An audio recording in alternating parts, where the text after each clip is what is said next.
Bismillahirrahmanirrahim. Assalamualaikum warahmatullahi wabarakatuh. Hai, apa kabar adik-adik sekalian? Semoga kalian selalu dalam keadaan sehat walafiat dan selalu dalam lindungan Allah Subhanahu wa taala. Baiklah, perkenalkan, nama saya Hilda Simbala dari Prodi Studi PGMI semester 3. Jadi saya di sini akan mempresentasikan tugas saya dari mata kuliah SKI dengan judul Sunan Ampel.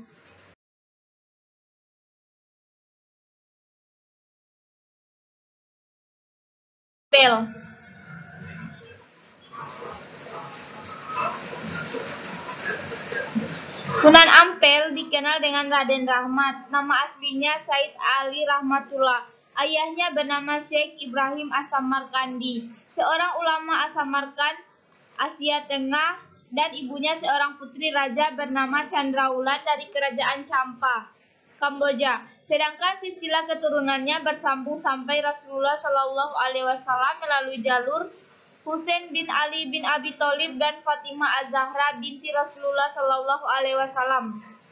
Raden Rahmat datang ke Pulau Jawa bersama ayah dan saudara tuanya Ali Murtad dan Raden Burere yang sebelumnya tinggal di Champa. Mereka datang bersama sejumlah kerabat. Kedatangannya ke Pulau Jawa diperkirakan pada tahun 1440 Masehi. Atas undangan Prabu Sri Kertawijaya, Raja Kerajaan Majapahit, untuk memperbaiki perilaku masyarakat Majapahit yang konon saat itu mengalami kemunduran dan kemerosotan moral. Kedatangan rombongan ke Majapahit juga dikarenakan adanya hubungan keluarga antara ibu dan istri Sri Prabu Kertawijaya, Dewi Darawanti, yang berasal dari Champa.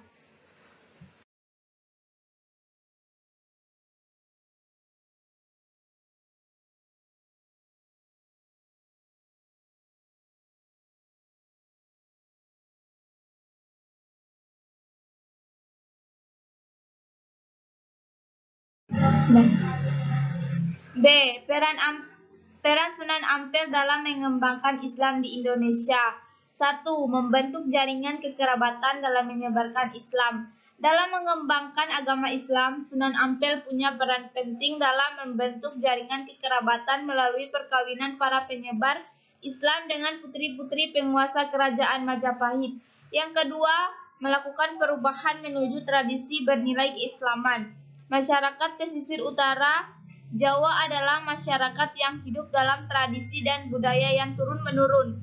Dalam dakwanya, Sunan Ampel membawa ajaran Islam yang disampaikan dengan cara-cara damai, moderat, toleran, dan menyesuaikan tradisi masyarakat yang telah mengandung nilai-nilai Islam.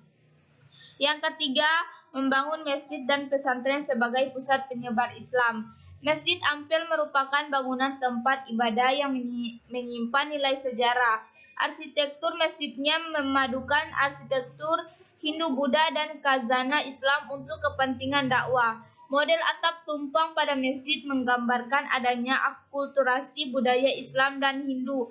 Buddha tiang-tiang masjid masih kokoh hingga sekarang.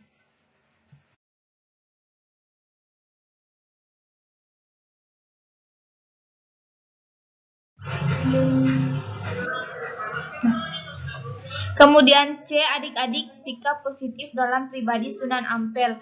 Yang pertama, berdakwah dengan santun, penuh kearifan, dengan tanpa caci maki terhadap pendapat dan agama lain.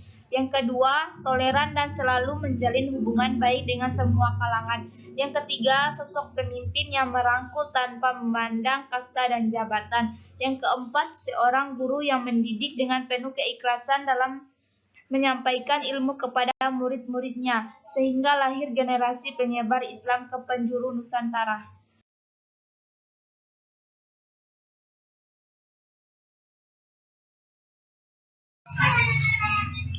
Itulah presentasi dari saya, lebih dan kurangnya saya mohon maaf. Wassalamualaikum warahmatullahi wabarakatuh.